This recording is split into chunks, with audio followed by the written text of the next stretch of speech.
and welcome to the SmackDown review. I'm Adam Wilbourn from WhatCulture. Jump on all, Dolly Michael Hamflett from WhatCulture, here to review everything that happened on this week's episode of Friday Night SmackDown. But before we get into it, if you're a fan of this sort of thing, make sure you subscribe to WhatCulture Wrestling on Apple Podcasts, Spotify, Amazon Music, and YouTube, where we do daily wrestling podcasts where we not only review SmackDown, but also the show formerly known as NXT 2.0. AEW Dynamite, AEW Collision, pay-per-views, premium live events. We have interviews, roundtable discussions, and a roundup of the week complete with a bloody good quiz, of course, on WrestleCulture. As said, though, joined by Michael Hamflett to review this week's episode of Friday Night SmackDown.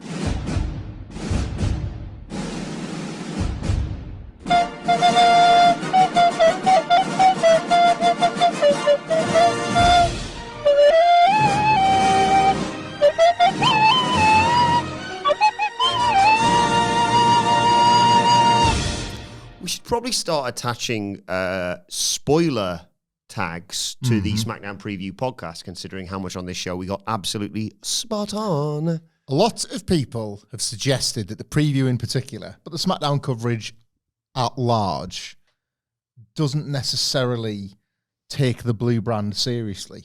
I would in fact argue that you will not find a wrestling podcast that takes the events of SmackDown more seriously. It might get packaged in a lot of cultural commentary. Indeed. Is that fair to say? Yes.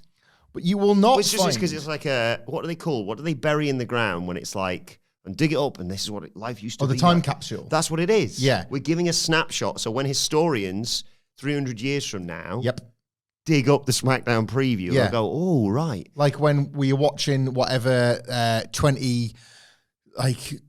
150s version of Channel 4's Time Team is. Tony Robinson still presents. And they're like, oh, well, we're going to go back into 2020. Whoa. And it's like, it's somebody desperately rushing through one long segment because he's got some chips on order. It's like, what is this?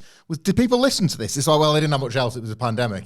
But what grew from these seeds was a podcast that was very much, it might as well be called like the Zeitgeist Doubler, because you would get a like speculative glance at things that might occur wrapped in cultural commentary. And then on the Monday, you will get the other side of that, which is confirmation that they were correct with 100% of their takes. Smugness mixed with maybe like a cultural review of things that might have occurred. The SmackDown Smugnopsis. I love it. And if we still had WhatCulture Extra, you better believe it would be behind that paywall. Thank you again, as always, Colton, for keeping the train on the tracks. All that's to say, this was... sensational. Right. This was, I would describe, wildly uneven with potentially the WWE match of the year. Part 1 of 2 this weekend in WWE. It was... like, it was a rather good weekend in the Wilbourn household, let me tell you. And that was even before I watched SmackDown, because what did I message you about on Saturday morning? You and Sige? I've already forgotten. A certain title change. Oh, God, yeah. We have joked about how... it's the Office joke that we stole. Impact getting a TV deal. I might bloody have to now. Like, we won't be there for a long time. We'll be there for a good time. I just sense it with TNA that we'll review the first episode because of getting a new TV deal is a big deal. But it's TNA. They'll absolutely fumble it almost immediately. Yeah. They always do. But in the run-up to that, it was evident that they were going to do certain things that would like try and give the brand a bit of momentum. And... we would say this, all of our biases notwithstanding, they've done just that. A colleague of ours is now wearing gold in TNA. Yeah, let alone get your ducks in a row, get your goats in a row, if anything. Get your stacks in a row. Like, so more on that this week, I would imagine, in the coverage of a big title change. In case you're like, what on earth are you talking about? Stacks is the TNA International Champion now. That Stacks. Our Stacks. Our Stacks. But yeah, truly, this is... not just the channel of the WhatCulture Wrestling podcast, it is the channel of ups and downs. And I would say between SmackDown and Deadline, never has a format suited two shows, because we are talking some real valleys that you have to kind of go through. But the peaks, some of the most beautiful in all of the world. For me, it just went up to the peak, then plateau, and then that's it. It's like Darby Allin's got the AEW flag. It's like, Wilbourn's like, I'm out of flags. There's so many peaks of Everest. I've got no flags left. I had a lot of fun watching this show. Yeah. I was genuinely excited to talk about it, and not just because I was like, well, the last 20 minutes are going to be great regardless. You know that. It's a Gunther match. And it was even better than that. Jesus. It was really good. Really strong. And then, what's that next to the match of the year? Oh, is it the promo of the year? Probably. Can we get into it? Yeah. As always, I'm thrilled. Let's stop messing about. Yeah. Let's get down to business. Shout out, by the way. Tiesto. Do I name him for this because we love him? I'm not going to name him, but let's just, and you'll know if you're listening / watching, I want to give a shout out to a beloved member of our What Culture Wrestling podcast community. You'll know who you are because you sent me this message, but I won't name you just in case you don't want this bit named. Asking me if I think it was Friday's podcast, you were hungover, I was less so, but let's just say we got a lot off our chest. Tied up some loose ends, one might say, about the history of wrestling. Asked if this podcast was scripted because he'd not felt a connection with a certain sense of humor as he did listening to it. It is, I can assure you, and I took that as an enormous compliment, by the way, right? But this, mate, and I mean mate in every sense of the word, you can't script this. No. We're so in gold out here. Some people might call it piss. It's yellow. But whatever it is. That's the main thing. That's a fact. Yeah. The fact is it's yellow. You couldn't write this. Like, Road Dogg might give it a go. Yeah. But we've been in the middle of a conversation and it just come to an end. It'd have a false finish. Yeah. What's the payoff to the story? Just walk in a different direction then. And then the car just started and drove away. And then I'll say something about toxic masculinity or something. Yeah. What are the kids on about now on my blocked Twitter accounts? Right, so SmackDown opened up with a big recap of Survivor Series Raw Games. Put that away for a year, please. Thank you. We see everyone arriving, including at the Moody Center in his Dodge truck. Drew McIntyre, what the hell are you doing here? Part 16. That's immediately what the SmackDown GM, I can't remember what his name is, says to him, along with a collection of security guards, one of which took great pleasure in tackling Cody Rhodes, I noticed online. Anyway, he's like, you're still suspended, you shouldn't be here. And Drew's like, hey, I don't want to cause any harm, I don't want to have any problem, I want all these security to get home to their families. But if I remember rightly, we won at War Games, Bron Breakker gets a title shot, so that means ipso facto, suspension lifted, right? GM's like, no, what? No. And it's not being lifted. Go away, basically. And Drew says, all right, but you're denying the fans. I like that. You're robbing the people of me.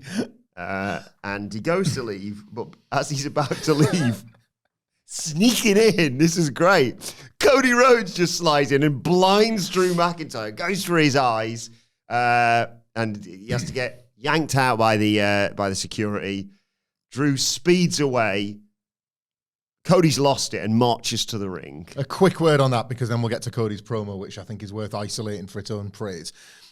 Two things here that are just wrestling is silly, I don't care. All right, number one, Cody following this attack, which is a great attack, the way he's like stationed in Drew's car by the time the camera gets back to it. Oh no, bloody hell! Like this proper sort of that guy, is it Nedry in Jurassic Park? Yeah. With the Velociraptor or whatever it is. Correct me on the dinosaur, it's not a Velociraptor, it's a Dilophosaurus. I can't remember, the one with the cobra one. hood. And you just see the car going like that. That Cody's a dinosaur. After he's done it and Drew's sped away, Cody walks to the ring defiantly, but like immediately past his bus. So imagine if you saw this from a Drew McIntyre point of view. He's like, well, I've driven into what? Well, there's Cody's bus. Like the trouble awaits. It's right there. Yeah. It is right there. They've not made any effort to like move it off to the side or anything. It's like Cody's just gone round the back straight in. Enjoyed that. Drew, in his own tribute to John Cena, as we kind of like count down the days now to John Cena's last match, has basically paid tribute to when John Cena had to leave forever because of the Nexus, and then appeared on Raw more than he'd been on the last 6 months. Yeah. Because this suspended guy has been all over both shows. Involved in main events. Yeah. And like, he's like, what do you mean I can't work? I've been everywhere. Like, I'm half expecting him to turn up at Deadline like on Saturday after this. Mrs. Drew McIntyre. Oh, you suspended. That's nice. You can get some jobs done at home. Actually, no, he's been on the road double. I'm working the house shows now. Ow. So yeah, a particularly auspicious set of security guards. As always, I'll drop grinning one. I'll drop in when it's relevant. My takes from my 10-year-old in particular, who was watching with me on Saturday morning, and he was like asking if any of them were wrestlers he didn't know because they were so bad at looking like fake security. You could tell which ones were like chasing the camera and stuff. Yeah. It's like, learn to work, kid. It's like, I'm on it, SmackDown GM. Yeah, I got it. Right in the lens. Excuse me. I'll take it from here. I was like, none of the wrestlers. So Cody marches to the ring and says, SmackDown GM. SpongeBob squelches. Yeah. SmackDown GM, I can't remember what your name is, but I need you to reinstate Drew McIntyre. He broke an unwritten rule of our sport.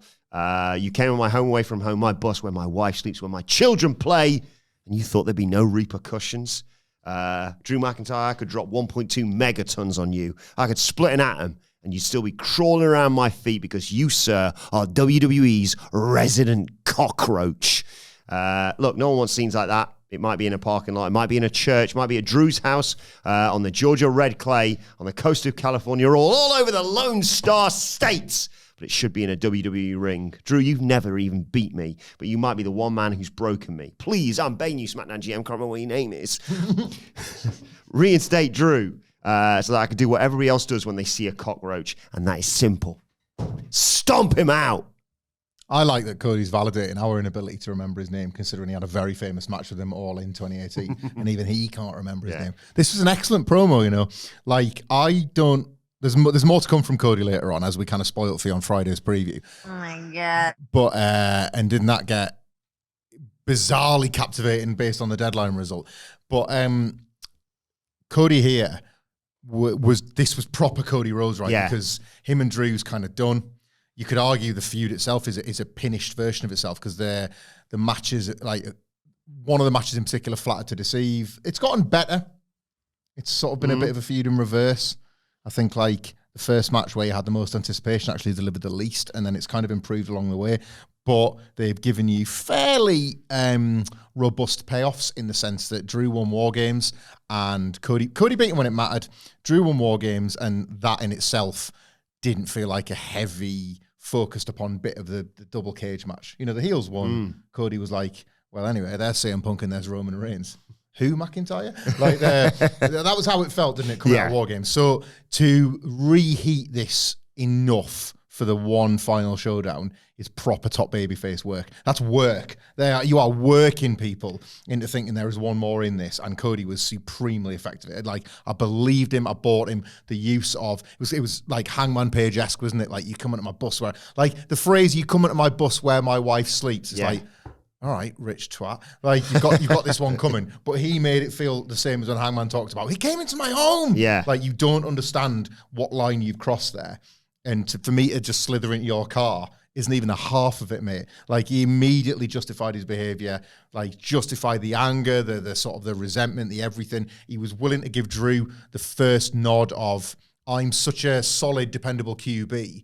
I don't mind people pinning me, but I can't have people getting under my skin. Yes. And you're the first one to do that. That is in itself a little championship. That's a belt that now Drew has in this. You know what I mean? Like, because he's got nothing really. Rent-free or whatever. Yeah, he's lost matches. He's kind of, Cody's done him. He's over it.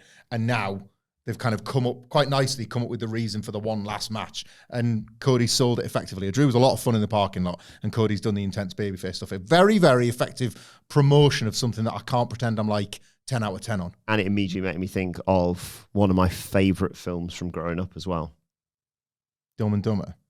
Not that. It involves a Speed. cockroach. Oh. Men in Black. Bingo! I was thinking Speed because of the bus. So I'd have him, subsequent to this, Should get Drew to put the bomb on the Cody getting bus. McIntyre's grill and say, you better ease up out of my face before something bad happened to you. Too late. Crossroads, aren't they? Are they? Can we be on the Men in Black page, please, Brian?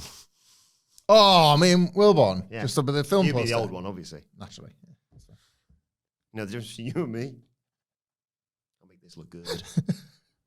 God, I love that film. It's very good. I love that film, and I love that third film. And there's the one in the middle.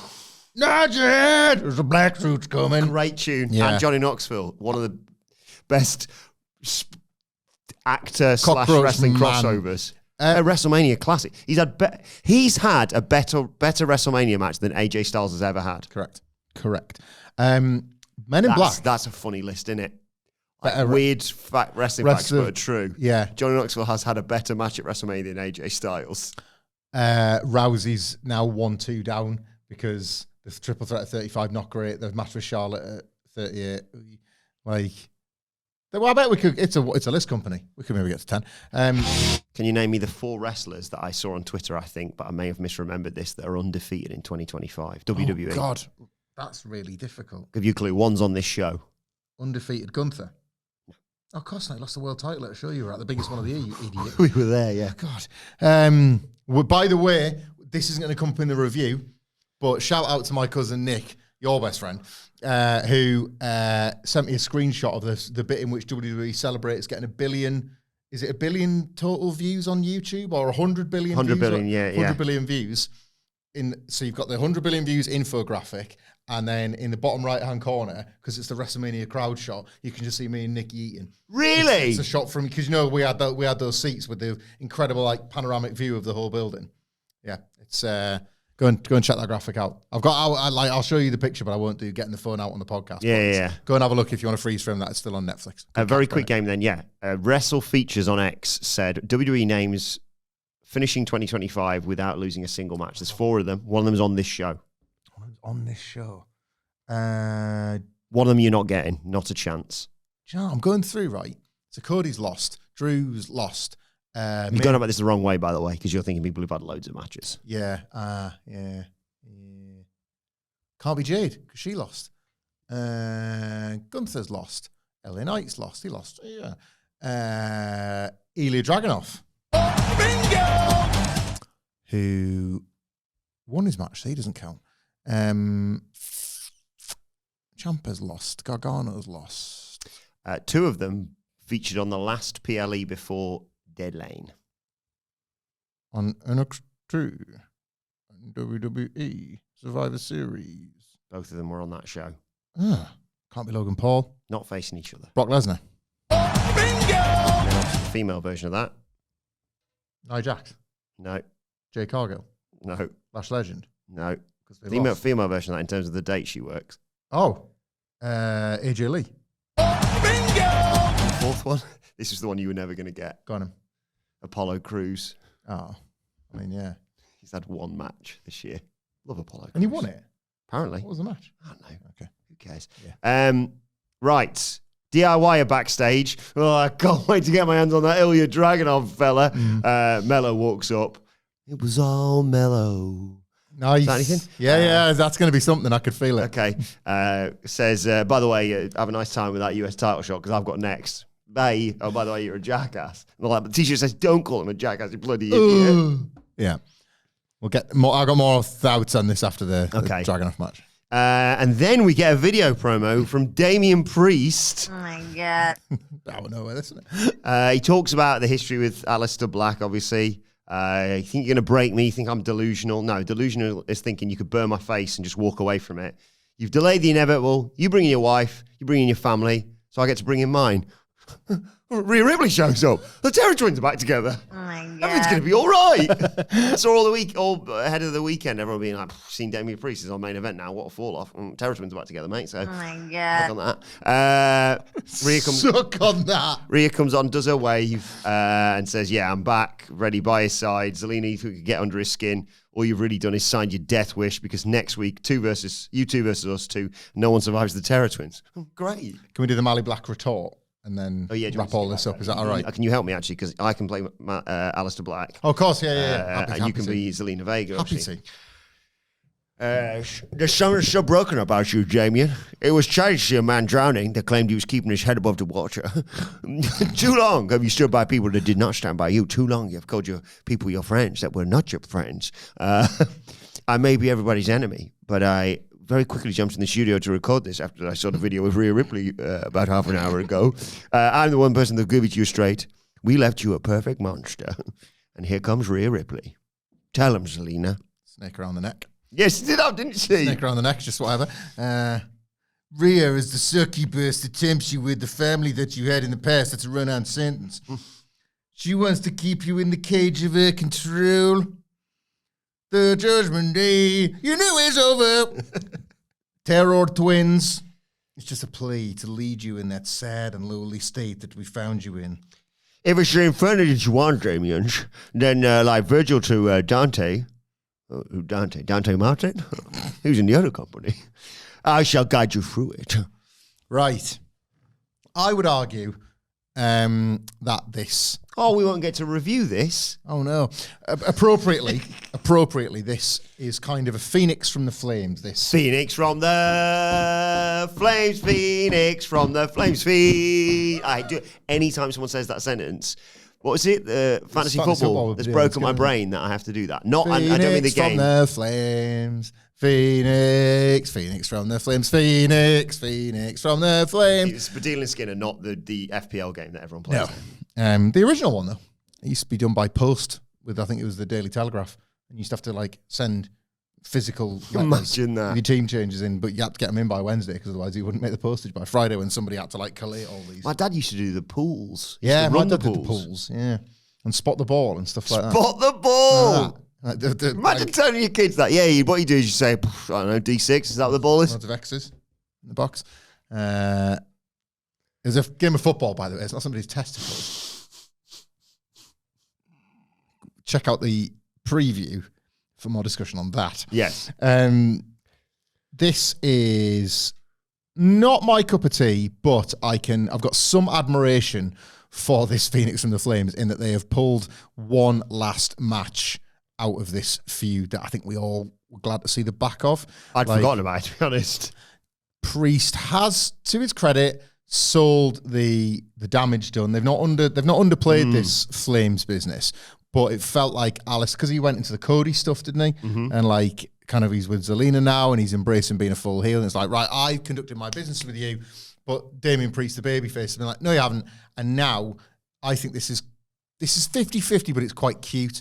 The Terror Twins will win, but obviously they will because Rhea Ripley will pin Zelina Vega, and Damien Priest can then go, good, my business is concluded. That I've got everything I need in terms of my vindication, but really we will remember Aleister Black as the winner of the proper feud, and they can both go about their separate ways heading into 2026. I think this is ideal preview, but don't have to review fodder. Yeah, defo. Right, then we got the US title open challenge. Well, it wasn't an open challenge because we knew he was about to answer the open challenge specifications. Closed challenge, if anything. Yeah. Ilya Dragunov versus Carmelo Hayes. Hang on, there's a button I need to queue up for this in a short while. Early on, Melo tries to knock Dragunov off the apron, but gets kicked right in the face. On the top rope, Hayes is stunned. Another big boot from Dragunov. Spills to the outside. That takes us to a break. It looked like he tweaked his knee when he landed, but I think it's all right. We come back. Hayes escapes a submission by Ilya, but gets nailed with several German suplexes. Dragunov just batters him with elbows whilst he's doing it as well.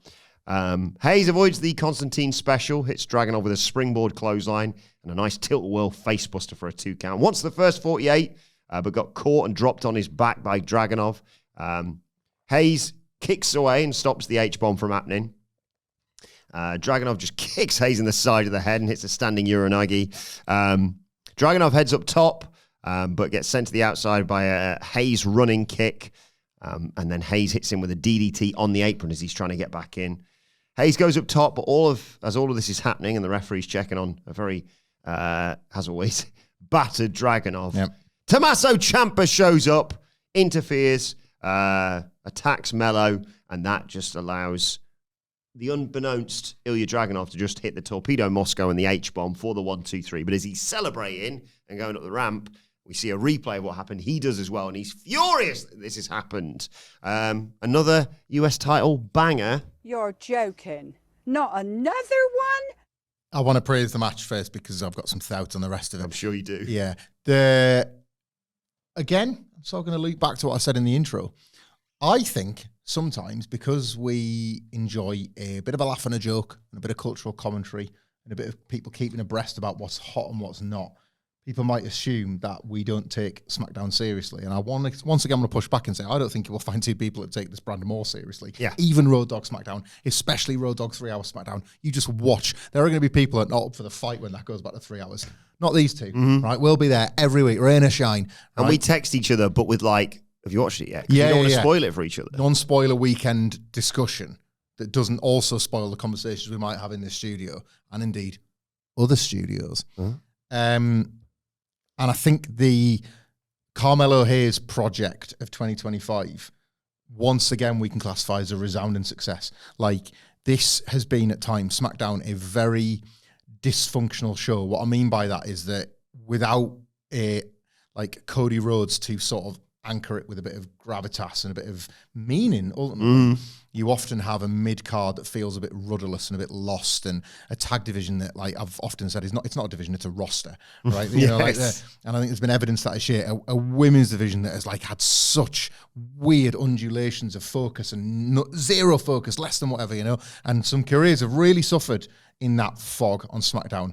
But when it works, and obviously there's an example to come elsewhere on the show that we put over every week because we love them. But when this show works, I would argue it works better than anything else in WWE, because it kind of, a massive mainstream, second biggest show in all of wrestling in the world, shouldn't feel like such a hiding place. Yeah. And yet it does. Carmelo Hayes' year has been so much more effective through stripping back a bit of the character stuff that had sort of outstayed its welcome on NXT.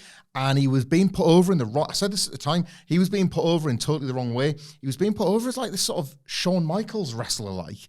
And that's like really lofty comparison to make to anybody, but he was nowhere close. And it was like, right, what purpose do you actually serve? And then people were very critical, not us, were very critical of Melo Don't Miz. And I was like flying this flag. I was like, this is going to work. This is going to work. Not in just say, hey, Melo, do you get less ugly? Because that's what Miz provides for people. But also, chains. I mean, Dre. Let's never forget about Dre around his neck. But like, that little story that was only ever designed to break Melo away has finally found him where he sits as a babyface. Miz dust. Like, he's got some Miz dust on him. He works these matches. He's incorporated an element of like guts and determination, and crucially, the ability to lose but feel like a guy improving. Like, when he gets beaten, he feels like a guy on the up, not somebody that's just like doomed to the mid-card abyss. You know, and in that respect, he's probably got more going for him than someone like an Aleister Black. Yeah. When Aleister Black gets beat, you're like, right, well, I know you'll get your bells and whistles and you get your video package to be like, well, I meant to lose on purpose, actually. That's my big plan. But he kind of feels like, right, over there you go. Melo gets beat here, and it's not the first time he's lost the US Open Challenge that I can recall. I think he's done it before. Yeah. I feel like he's had a match with Dragunov before. And he had one, Ciampa decked him, didn't he? Yeah. So he's probably had a few shots at this. But it doesn't ever feel like he's being like misused. No. Or the character is being neglected. I think he's been cutting some excellent promos. I really buy into this guy.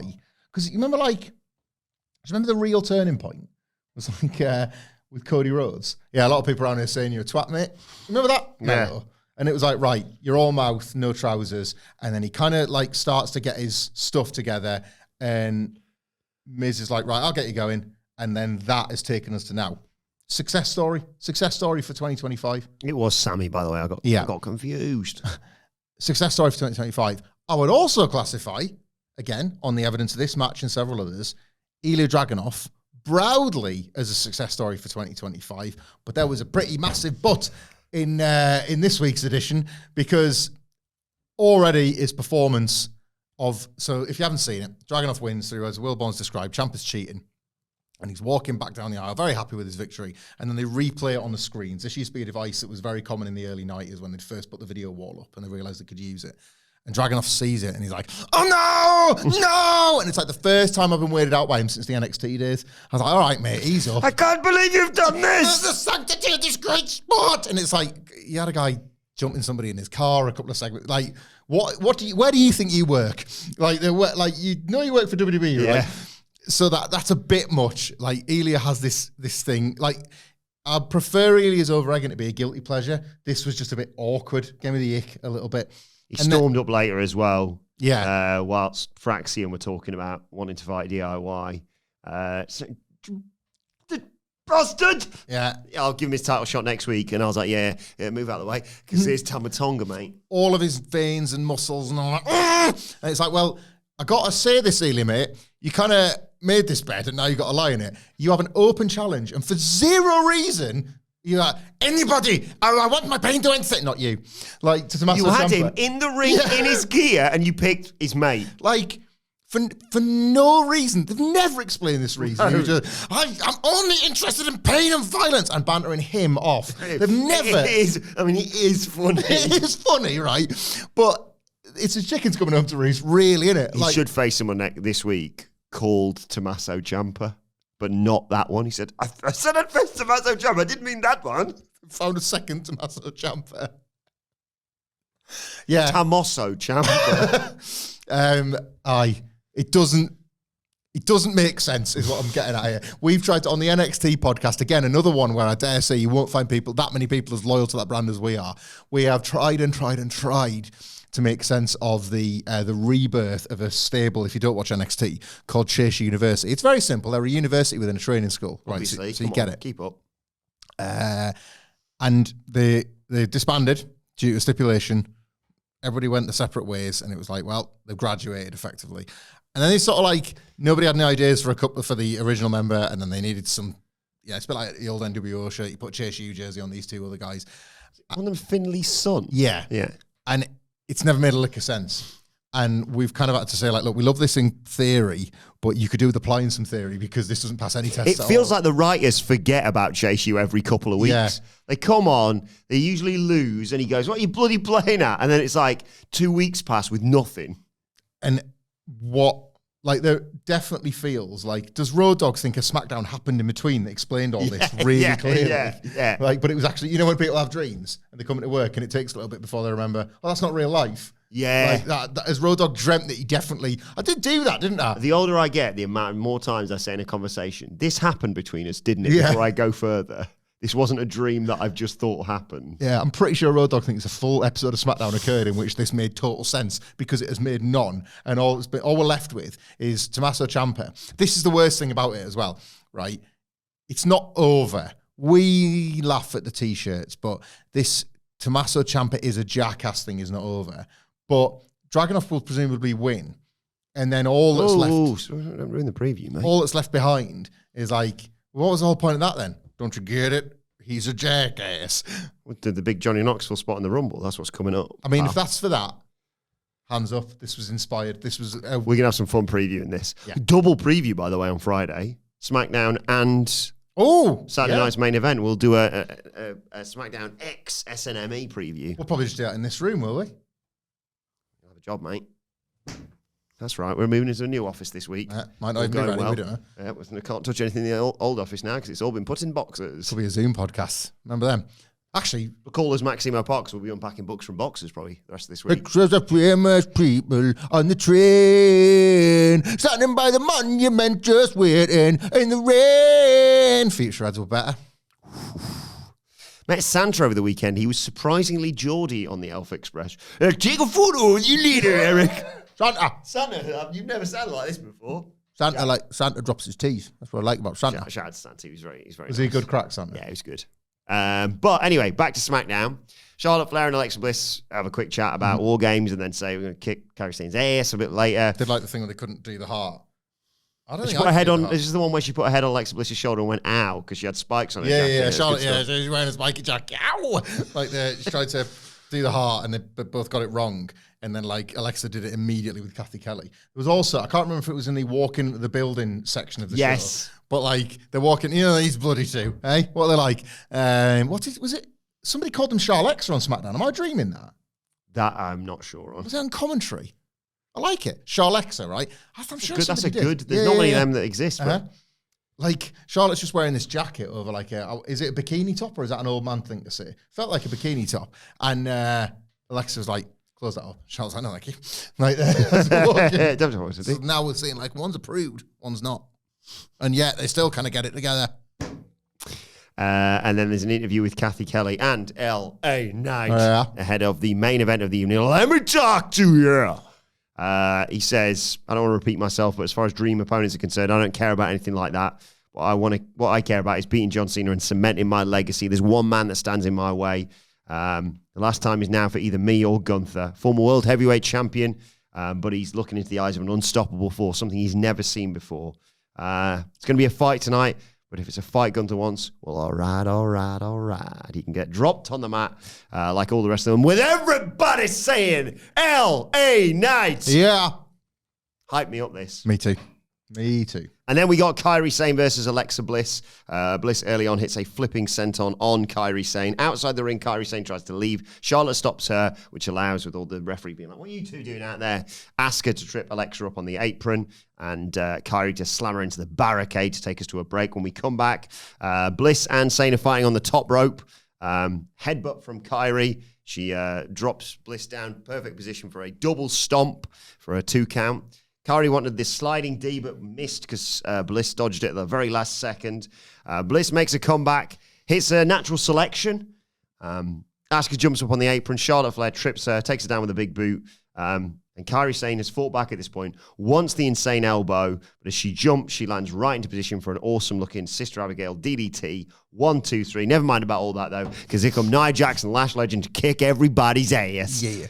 Bliss and Flair, they go down. Kairi Sane too. Bliss S's herself. Asuka gets up to take out Legend, so Jax choke bombs her, and Legend hits that awesome pump kick of hers. Asuka saves Kairi Sane from being destroyed by Nia and Lash. Mostly very good here. Good beatdown from Nia Jax and Lash Legend. The tag division continues to be in pretty great health. Yeah. Charlotte and Alexa remain one of my sort of favourite. They're just a very endearing act. I look forward to them wrestling or being on TV. Lyra and Roxanne on tonight's Raw as well. Ooh. So they could be more tag team stuff.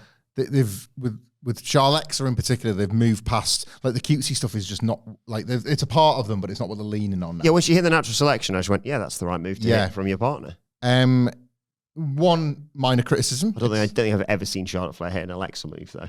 We'll get there. She'll practice the sparkle splash and, like, she'll land on her feet and then fall forward or something, but it'll still be class. Yeah. Like, one minor criticism, because this is, if not anything, a critical analysis podcast. I enjoyed the ridiculous WWE counter program as much as anybody in 2025. Yeah, obviously. Right, it's been really funny, but you can take it to extremes, yeah? I'm not talking about putting in an NXT show against an AEW pay-per-view. Carry on all you want with that. I'm not talking about loading up the NXT roster on the Tuesday Night War. That's piss funny. What I am talking about is not listening to all the people who say, oh, these AEW pay-per-views, man, like, I've got no time to go to the toilet. I've got no time to make a snack or anything like that, right? If you're WWE, you don't need to build in a 15-minute window where Kairi Sane decides whether or not to do a move onAlexa Bliss or not. Like, we can go in the ad breaks. Like, I know Netflix cuts them. She was up there I know Netflix cuts them, but again, it's Netflix. You can press pause. It's on demand. You do. Kairi Sane goes up top, and here in the UK, we hear boom, boom, boom, boom, boom, boom. Boop, boop, boop. Yeah. Also, so often I hear that on double speed that when I hear it at normal speed, I'm like, is everything all right? Am I boom, boom, boom. Boom, boom, boom. The end result was... Should we make some of them for our channel? Oh, we'll be right back. Boom, boom, boom. Just doing random wrestler poses. Our interpretation of wrestler poses. We'll get those AJ gloves, but it won't spell anything. Oh, we've got one glove on wrong way around. So it's like, it's like one I'm of not our sure if initials. you're aware, mate, but I offer a $5 extra when you take a photo of me. I'm going to hit the old... Has anybody ever... I don't want to start this off, right? No, someone I think did offer when we were in Vegas, and I was like, yeah. put your money away. It's I said, give it to charity. That's what I said. Yeah. Charity was the name of the woman that was working the bar in Luxor, and she served a drink. Give it to charity. By that I mean, have you seen this firework game over it? Yeah, come over here. Show me how to do it. I want to go after the big fat pigs one next year. You know what I mean? It's like, oh, big, I got loads of money. I love eating money meat or whatever it is. I don't know what it's called. Should we get that picture with $1 million this time? Do the doing the zip line. Zip line off Fremont Street. We're going to do 2 weeks just to really acclimatise. Have you seen, did I send you this or not? You know, we haven't got nothing to confirm. There's no news on this. We're just getting excited about the prospect of it. You know, Vegas is dumb. I love it. I love it for how dumb it is. Have you seen it? I spent half the Christmas night out talking about how much I love Vegas to someone who just vaguely said the words America to me. Seen like, have a pint in the sky. Have you seen this? Yes. Well, it's just like a circular thing around a giant pool. But there's like cup holders and like there's a barman that's just acting like you're not in the sky. Yeah. Well, hello, sir. What would you like? Would you like a pint of Mile High beer or nothing? Because we're in the air. Like that. Yeah, I'll have a pint of Mile High beer, and we're just talking like it's whatever. Yeah. Because me and you have experienced the what are we doing, Phil? Like on that strat ride. Yeah. Like I'm not fine anymore. Yeah. I want to get out. What did the last say right before she shot you to your certain death? Oh, didn't she say something like, babe? Boom! Look at that! It's awesome, that. Never doing it again, though. That's me done. I would like if they reopen that one where the roller coaster goes, just joking. I've realised I've hit that age. When I was younger, when it's like, gun jump off the top diving board, I'm like, I have to do it. Everyone's doing it. That was the moment where I went, I don't have to do this. Like, I was like, I have to do it. Now I'm here and I've bought the ticket and and he's doing it, so I'll have to do it. Next time around, I'll be a year older, a year wiser. The one where it's like, slide off the edge of the strat. No, I'm good, thanks. I was bad enough getting shot up. At least I know that's just up. If I fall back down, I'll land straight back at where we were, so it's fine. In Thailand, I'll hold the coats. Me and no, I'm going to do what Nicholas did. I'm going to be really cool and walk along the... Just walk along the strip. But not listen to Vegas music. You'd have like sort of... Kesha. Yeah. In Thailand, me and Adele went up at, I think it's called Mahanakan Tower. It's I don't know the exact business, but I know to some degree they're the owners of Leicester City, because you do not expect to see a Leicester City club shop when you're over there. What? But I bought a couple of gifts for my Leicester City mate. And you go, it's a big tower, you know the deal. You go up a tower, you walk on a glass floor, you admire the views. It's incredible. But they've added... Whoa, it looks like Tetris. Yeah, it's amazing, right? King Power, that's it. So they're the Leicester City owners and there's a Leicester shop. They've added a gimmick, right? You might be able to Google it on there. They've put a ride element to the top thing. Oh, goodness. Can you see it? No, right. that just scares me here. I'm just reading about it. Right. Basically, if you imagine, you know, like an action figure in how it's packaged? Yes. Where it's like, when you buy it, you tear the cardboard off and it's like they're in like a plastic coffin almost, aren't they? Like a see-through casing of an action figure, right? You can get in something that resembles that at the edge of the building, and then it tips you forward. So you've got this like glass casing, but your view is completely unimpeded, leaning forward. Sounds like a panic attack in a box. Well, it's it. You just get to look at like the floor. You can't see the tower anymore, but the idea is like, best make sure this little hinge here doesn't break. That's kind of what we're relying on. Like, but and I looked at it and I thought, like maybe we did the Strat one earlier this year, and the glass floor was pretty. Like, oh great, it's a one where you got to take your shoes off, and that always gives you a little bit of a why can't glass manage? What if you miss someone not taking their shoes off? What happens then? Yeah, like can trainers crack the glass? Because I think that's enough for me to not go on the glass. But yeah, as soon as I watch somebody else doing it, no thank you to that. No thank you to that. And my wife didn't want to, and it's the same as you. It's like, yeah, I would have done, but she didn't want to, so I give it a miss. I think going back up the Strat would be wasting valuable gambling time. Because big fat pigs. Everyone else seemingly made money when we were to Vegas except me. I didn't make any money, yeah. I had like I think my dad was like, yeah, we've just found some old, it changed this for some money at the airport. So I just had that in my wallet. First night, lost all of it. I was like, oh. And like after that, it was like kind of even, but I was like, in back of my head, I was like, I'm still $150 down back here. And like people, it's not like we're not talking loads, like, but like Nicholas. It's because I kept jumping between machines because I was like, this isn't working. So I was like, so presumably some people were following me around going, that's why it's just loading money in. I think like Nicholas would have been like, I don't know, it's a nice amount of money. Like say like $76 or something. But then you get it in ones. It's like that. I'm so excited if we can get this. We've got a dream, we've got a vision and all that. I'm back! There's an interview with Nia and Lash basically saying, oh, kick everybody's ass. And also explaining, as we said on the preview, that they weren't happy with Asuka because she missed a Lash. They won the match. We knew that was coming. Happened. And then amongst all this, I mean, who could have called this? We see the SmackDown GM go up to Cody Rhodes. Have you calmed down yet? I'm fine. He's been on the naughty step, right? He's calmed down. He's thought about his actions. And he says, you ready to do this? And I was like, do what? Do what? What are you doing? What are you doing? And they walk in, and who's there? But two of the biggest stars on the planet. Where are they from? NXT. Oh my God. Ricky Saints and Oba Femi. Oba wants to know what's going on, so I thought, I'll tell you, Oba, because we literally said exactly this. He obviously hasn't listened to you yet. Yeah. Ricky did. I guarantee Ricky did. Good mates, me and Ricky. I touched his back once. Oh, God, he's handsome. Jeez, he's got such a lovely back. Teresa, I'm not going to tell you who the wrestler was, but we were so stunned by the physical beauty of Ricky Stark / Saints that the wrestler who had promised an interview with us, you were going to talk, I was going to film, in a busy area. It was at a Wale Mania. True story, this. Ask us in Vegas and we'll tell you who the wrestler That's Ricky.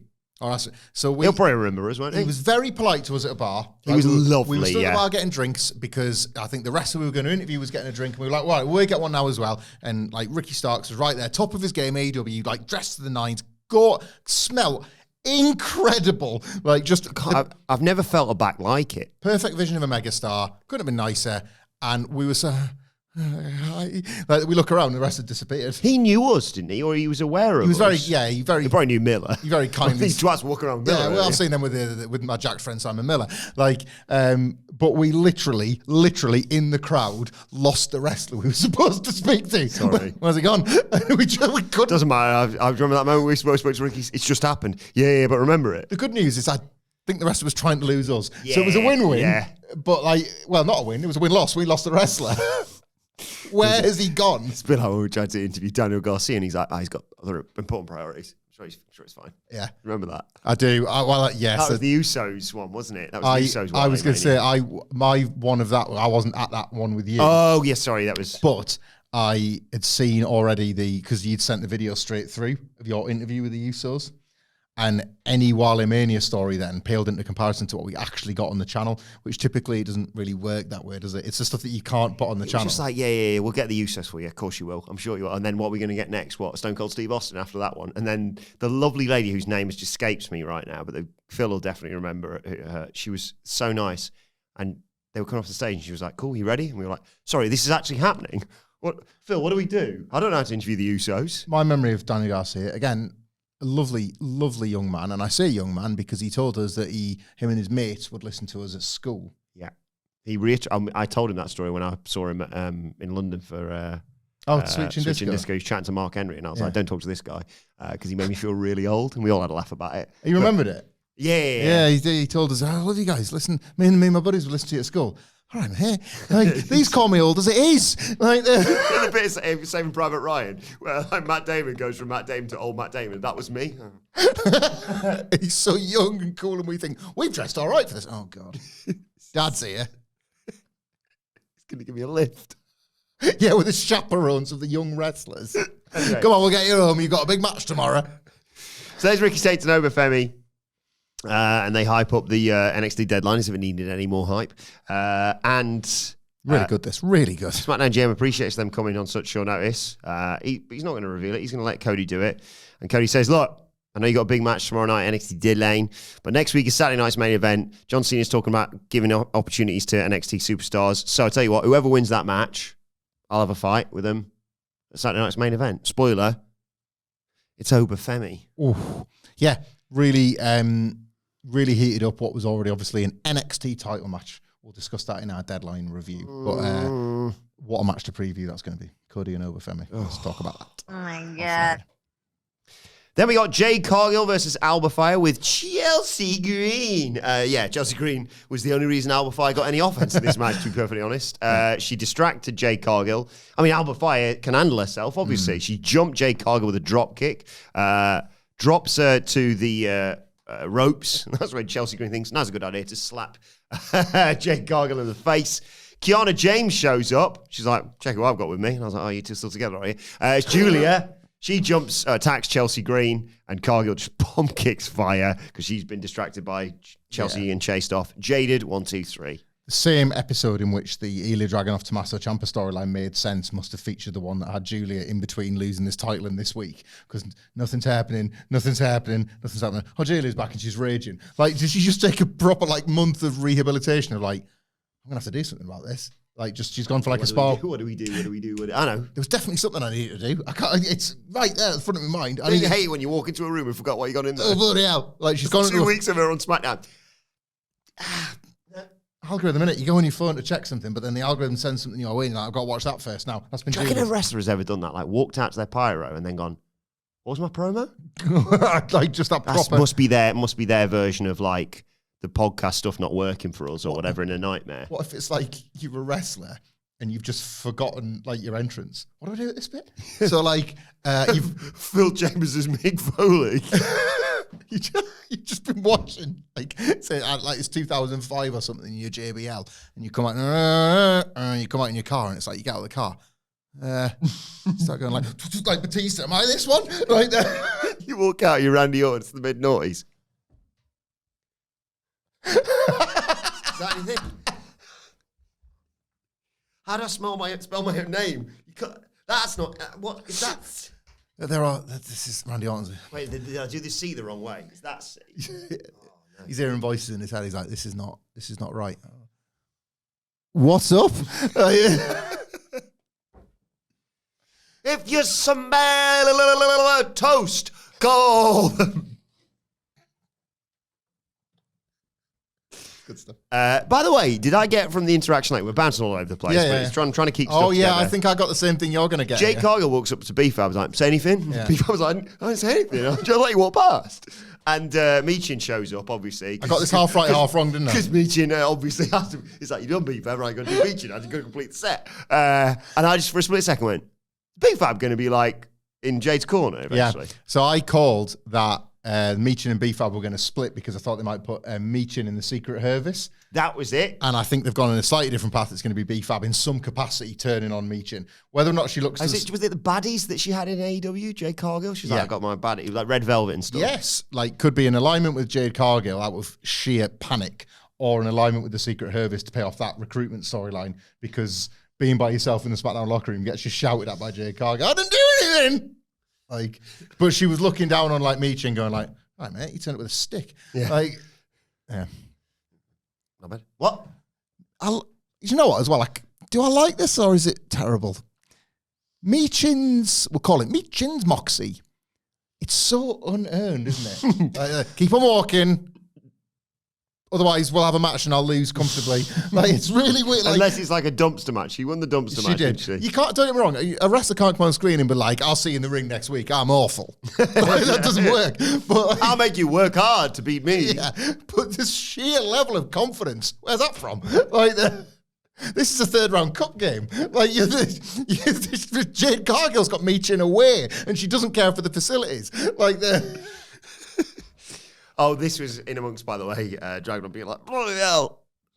Give me your title match. And then Tam Song was like, yeah. Because that's the real quiz. Speaking of which, out comes the best stable in all of wrestling. fucking button straight away. Oh my god. Entrance. Solo Sikoa walks down and spits fire. Oh my God. Told you. Told everyone. We were going to handle the Sami Zayn problem. That's exactly what we did. We took his ass out. Now Sami Zayn's done, me and my family can move forward, which brings me to the Wyatt Six. Uncle Howdy, I see you've been watching us. You're watching me and my family, but I've been watching you too. Since I never had a chance last week to introduce myself, let me go ahead and do that right now. The name, don't forget about it, is Solo Sikoa. This is my ring, this is my show, and this is my family tree. Your family has something that belongs to my family. Those tag team titles. Since you want to attack me last week from behind, the only difference between me and you is when I do it, they don't come back. You see these men standing behind me? They're my family. You hurt me, now they're going to hurt you. Howdy, listen to me. You listen to me very, very closely. Everything that was his is now yours will become mine. Love that line. I'm going to take everything away from you. I'm going to take everything that you love, all the memories, and I'm going to show everyone in this world that you do not deserve the name Wyatt. I'm going to take it away. I'm going to take it away because I can. Because all I have to do is leave. Mic drop. Wyatt finally come out. Bro. Yeah, I'll get to that in a second. I'm talking about the promo because it was... Oh my god. Jesus, I mean... I know we're biased, but come on. I'm tired of being right about this. Yeah. Table. We called it, and I don't want every quality bit of MFT's television to turn into a victory lap for the dickhead boys. But it does increasingly feel like that. This is so good, man. Like, Solo Sikoa was on, he was getting what chance at first, and he was just like, how about you f*** off, actually? This material's really good, and if you just keep with this, as I will, you're going to get... Lights, the in the background. You can see them creeping up. You're going to get an immensely satisfying payoff, and my God, did he get it. They have been, WWE that is, quite judicious with, since launch, how and when to reference Bray Wyatt directly. The Wyatt Six are themselves a reference to Bray Wyatt, of course they are, but the specific link between Uncle Howdy, Bo Dallas, and Bray Wyatt isn't really touched. It's more just Alluded to. Here's a group. Yeah. Alluded to. Yeah. The group itself is the illusion, ultimately. Allusion. Solo Sikoa going for it for the first time. This might seem like a lofty comparison to some. I don't care. It reminded me of the first time that MJF went near Jay Briscoe. Yeah. You could feel the crowd go, oh, what? And then Solo was so confident in his heel words. He was like, yeah, I did it. And I'm unafraid of that because I'm unafraid of you. Your spooky games do not work on me with a friggin' MFTs. Yeah. Like he's massive. Have you seen the size of him? Taller. Have you got the size of him? Oh, bollocks. Clues in the name, right? Delivery, timing, poise, knowing when to be kind of like reveal the little, like the hard boy thing is a veneer. It's always been a veneer with Solo Sikoa. He's a weakling. He's never not a bit frightened, but like he takes the tremble out of his voice and he's like, am I believing this actually? Because we did win the Survivor Series somehow. And like, it's pretty good, couldn't it? Like, the MFTs, I'm kind of getting bored of saying it because what it is, I think 3 Hour SmackDown might be goated. I think MFT is just on for like my flower tree because I want some. Yeah. Like I really do feel like we've been across the MFT since the relaunch, and It made me enjoy the Wyatt 6 because he drops all this and you're like, ooh, not sure about that. Yeah. And you think like, oh, he's going to have to pay for that next week. And then it's like, bleep, and the Wyatt 6 stuff happens. And you're like, yeah, kick his ass, actually. Yes, they do the giant standoff and it's like, yes, please. We said it, because they have the Solo Uncle Howdy stuff. It all breaks down. And then, Rowan and Tonga, Taller Did Tonga. Nicky go for JC Mateo in the end? She's got like a sleeper on his back. He's like, "Aye!" Wyatt 6 stand tall to close it out, but Tremendous. money, yeah. And again, see it through. Like in the same way that the fundamentals of this MFT success story is that they have actually, like by hook or by crook, and often it's both, they have seen through Solo's plans, win the belts. That was the next thing. Like this stable at the moment, it's at that point where like it kind of keeps needing it. What I would do, you haven't asked, but what I would do is kind of keep them on this roll until the opponent presents itself for WrestleMania season. And that's where you beat the MF. That's where Solo falls short. Like, I don't know who that is. I don't know what the motivation is, because the weird thing about the tag titles is if they win those, it's almost like, oh, great, mission accomplished. I did everything. Like, I think, yeah, just to judge the landscape of things, I think, yeah, tag titles to JC Mateo and Taller Tonga. Yeah. IC title to Tama Tonga. US title. Sorry, He yes. wins the Open Challenge. Yeah, and then Solo shuts that down. No, then WWE Championship to Solo, and then Sammy wins the Rumble and beats Solo. Cody can do something else. At this point, I don't care. Yeah. Check. Figured it out. There was a Gunther promo before the main event. Oh, and I've forgotten, sorry. Who could have called this? That The Miz was going to be pulled up for his shenanigans last week. Oh, yeah, we did. Again. SmackDown. Love the SmackDown GMs. Yeah, he won the main event at WrestleMania. I've read your Wikipedia, mate. SmackDown GM's there. He says, you bloody con artist. No, you can't be on Saturday night's main event just because you're The Miz. Piss off. But Bailey walks in. He's like, unbelievable. Like, he's going to have a hell of a year in 2026. Hoorah! Hoorah! And he reveals Bailey's facing Sol Ruka. Oh my god. Go on then. Sol's there. Yeah. I was like, that's another one of my daughters from NXT. I'm so proud of our kids when they go up to the main roster. Adam Wilbourn's NXT kids. Sol, You know, like how Ober, and it was quite Ricky. quite a sweet character detail. You know how Cody like revealed there was like a sort of Zari is costing her, isn't she? maybe, yeah. Like Don't Cody mind a title match. That's my main roster thing, you prick. used to harbour a bit of anger. They've seen the main roster. Sorry to interrupt. We've seen Zarya and Sol. They've been on SmackDown fighting for tag titles. Oh yeah, they're kind of like Sol Ruka's a big project at the moment across Sol WWE. Ruka's Soul Snatcher on the outs. Oh my god. NXT Deadline review coming later. Lots to praise on that match. No, I loved a character detail of Cody Rhodes. I think it was in the early days of AEW, but it might have been the latter days of, must have been the early days of AEW, where he kind of like revealed a bit of a, like, you know, when your eye kind of twitches. Oh, it's Dusty's kids. Like, I'm Dusty's kid. Like, not, it probably was WWE as well, not Seth Rollins, not these people from NXT. I'm Dusty's kid. Like, that's going to be Eric to the NXT 2.0 roster when he's older. Like, Wilbourn's kids. Is there a picture of me on your desk at work? You and a few others, yeah. Of a fashion. Let's just say there's a picture of the family. Our family. the family. I said what I said. So yeah, next week or this week I should say, we're getting Terror Twins, Aleister Black and Zelina. This is when they had this snake promo. Dragunov, Tommaso Ciampa US title, and Alexa Bliss versus Lash Legend. Killer Lash, please. Good old smackers, this one. Yeah, it's a really good lineup. And then just a small matter of the last time is now tournament finals get through. Oh my god. Oh my god. Oh my god. What a match.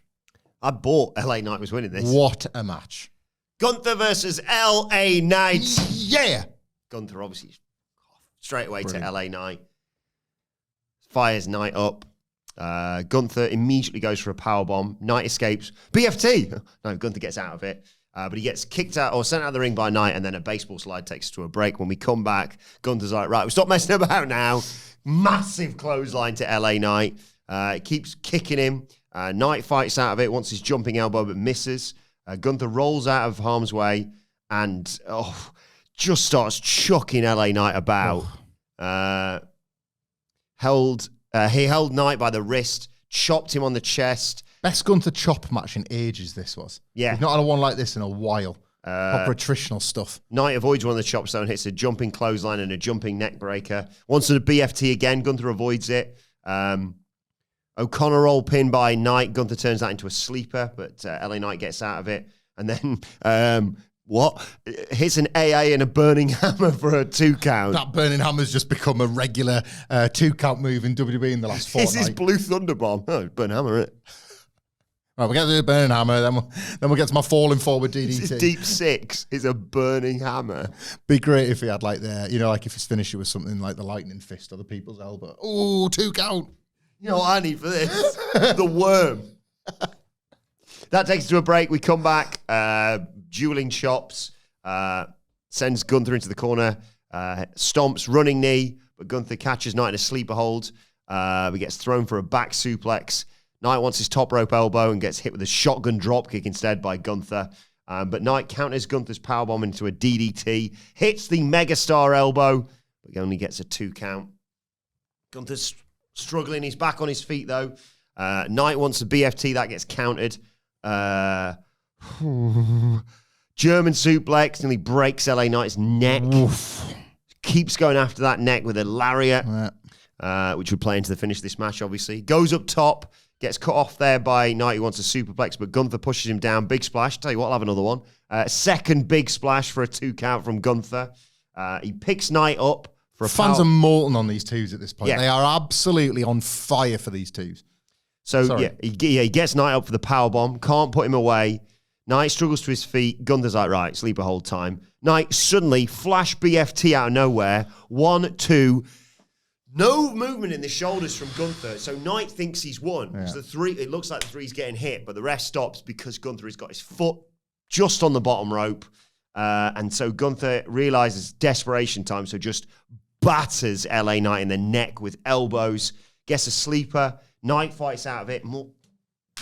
Die, you bastards! Unbelievable. Gunther then transitions into a cravat submission that LA Knight fights and fights, but has no choice but to tap out, the justification of which is Gunther post-match yelling down the camera lens. He's facing John Cena at Saturday night's main event, and he says not only is he going to beat John Cena, he will make him quit at Saturday night's main event to close out this awesome show, an amazing main event. Oh my God. Oh, I didn't realise that this was Jennifer Saunders versus Joanna Lumley, because this was absolutely fabulous. Yes. Oh my God. I roar at the telly when LA Knight has matches as good as this, because he can, and sometimes he does. And it's one of the more satisfying viewing experiences as the WWE fan. I don't think I've enjoyed an LA Knight match as much as this since that Roman Reigns title match, when I thought this is the peak of the game. But I've got to give him immense credit, first of all, in one of the, I apologise for how all over the shop I'm going to be in my praise of this match, because to simply say that LA Knight is improved is to probably understate the scale of his improvement. Do you remember when the LA Knight problem was that, kind of as we've talked about the Jey Uso problem? Like, well, yes, push him. Yes, he's over. Yes, his catchphrase is massive, but then the bell's got to ring. Yeah, and it was people were saying like, right, so you've got the elbow. Yeah. You've got the superplex, which sometimes you slip jumping up there, and you've got the BFT. What else you got? They are oceans apart. Yeah. And I like Jey Uso. And I think it was, I can now be like, we're kind of done, but I would have done everything the same. I would have gone with it. I would have pushed it. I would have been like, let's go right to the top with this. And if he levels up, we've just got ourselves a legit main event. And if he doesn't, we settle him back down into the tag division, you go, whatever. I had a bit of a come to Jesus moment on a Talking Heads video today, because I talked about how we need to leave in 2025 Jey Uso as a main event prospect. Yeah, but it was worth the go. But exactly what I said. Like, I think it was absolutely worth the try. And if anything, the worked storyline, LA Knight, why am I still not worth the try, should continue, because he's worth the try. Like, I would continue to consider him a top. At some point, Gunther will win the world title back. He's a wrestler that suits being a top champion. And then at some point, you revisit this. Are they 1-1 now? From I think the they NXT? are, We were right, weren't we? Oh, yeah. LA Knight. Because it was when I was like out with the old in with the new, basically, that standing delivery. They were like, yeah. Out of the way, Tommaso Ciampa. They've had a main roster match, I think. I think Gunther might have beaten him on the main roster. Okay. But either way, go again, because people will remember this one. People will remember it's a tournament final. John Cena was a big prize. And I know people go like, oh, God, they hate LA Knight. Like, he is racking up. If nothing happens, then nothing happens. And then you can absolutely feel free to criticize. But, like, does almost feel like they're kind of doing the whole, ooh, Mr. Nearly Man over here. A run is happening here, isn't it? I think so too. I'd like to think they've still got if this was 2023, you feel like you'd be mapping the push. Like the Feds, that's the mark of I've said this on a couple of other podcasts, that's the mark of the Feds fall off a little bit in 2025 is no longer can you have quite the faith you would have had. But this feels like, if you're watching LA Knight in his every move, this feels like a story, doesn't it? Whereas I can understand why if you're not watching everything he says and does, you'd be like, oh, LA Knight's back. But it does feel like everything's threaded together at the moment. And I've danced around, and LA Knight was phenomenal here. Like his timing of his kickouts and stuff. This was like superstar babyface stuff. But it's time to put over Gunther, because in the promo, Gunther talked about like, John, I'm gonna beat LA Knight, so away with him. Watch. Sorry, I forgot. I meant to mention that, yes. Watch, not that I beat him, but watch how I do it, right? So you kind of sense that he was going to do something submission-y, and there was even a sense of like, there was an like STF element to the cravat that put him away. It's a weird submission, isn't beat you with your own hold-ish, you know? But the particular targeting to LA Knight's neck in order to make that submission the likely ending, and then show John Cena that, having called your shot to do that, takes a level of arrogance that not many people other than Gunther can get away with in 2025. Like, he does this quite a lot. I've seen criticism of his... Sid has like talked a lot about like what is the Gunther ceiling now, because I'm not sure he's got the slate of matches he used to have. But I have pushed, but not so much Sidgwick's thing, but I've pushed back on certain criticisms of Gunther's year. Like, why is he getting Goldberg? Why is he getting Jey Uso? Why is he getting Pat McAfee? And I would say, well, because what it's done is this has been a year of development for Gunther. He's gone from being the long-standing champion that just beats people to showing his range as like the guy that adapts his style to the person he's in the ring with. He just gave LA Knight the best WWE match LA Knight has ever had, right? And he did it in a way that like, this was somebody goes over, somebody gets over. This was the booking of that in the final of a very, very poor tournament with enormous stakes. It's weird, isn't it? I was saying this to Sige on the Raw preview. I was like, for a tournament that people have not liked. Yeah. Gunther's had an amazing run. The Gunther run. The most disappointing match he's had was with Javon Evans. Yeah. And it wasn't bad. He just maybe didn't live up to people's expectations. The Mello match was great. The Solo... He's had two people's best matches in WWE. It's Solo and LA Knight. Yeah, definitely. Ever. And the Mello one was way up there for Mello as well. Like, and that's the stuff that earns you the John Cena spot, right? He's earned this spot. Yeah, you kind of have no arguments about Gunther for me now. This was the type of Gunther match that I think people have yearned for when they've said, what's he doing with Pat McAfee? What's he doing with Goldberg? I was always like, well, I'll tell you what he's doing. He's flexing his range, but flexing it. Like, again, if you don't watch Raw, you're not seeing that this guy's become like this really sports entertainer-y talker. Like, he's this piece of garbage. He's like Triple H's guy, isn't he? And as he should be, yeah. He's a dream. He's like, is he like kind of a... in terms of what he offers and at the level at which he offers it, is he like kind of a number one draft pick? I think he is. Yeah. I think in terms of what you get out of a Gunther, like, is so much more than what you can get out of somebody with this one skill that is top level, but he's needing this.